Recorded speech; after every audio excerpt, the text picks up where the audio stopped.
अगर आपके घुटने में दर्द है, घुटने के दर्द को ठीक करने के लिए 3 वर्जिशें रोजाना करेंगे, इंशाल्लाह आपको फाका होना स्टार्ट हो जाएगा।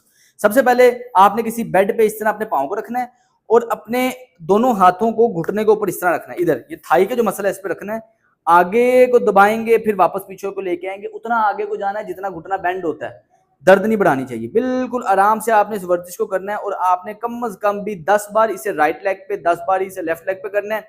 इसके बाद किसी दीवार के साथ आ जाना है, हाथ दीवार पे रखने हैं, पंजों के बल आना है, फिर नीचे आना है, पंजों के बल आना है, फिर नीचे आना है। इस तरह आपने 1 मिनट के लिए इस वर्जिश को करना है ताकि आपकी पिंडली के मसल मजबूत हों, पट्टे मजबूत होंगे, नीचे खून की सर्कुलेशन बेहतर होगी, बेहतरी आएगी। तीसरा काम यह है, दीवार के साथ आपने इस पोजीशन पे आ जाना है। अब आपने अपने एक घुटने को उठाना है, ऐसे घुटने को उठाया, टांग सीधी की, घुटने को उठाया, टांग सीधी की। ये जब आपने सीधी करनी है तो इसको बिल्कुल अकड़ा के रखना है, घुटने को उठाया, टांग सीधी की और पंजे को आगे की तरफ पॉइंट करना है।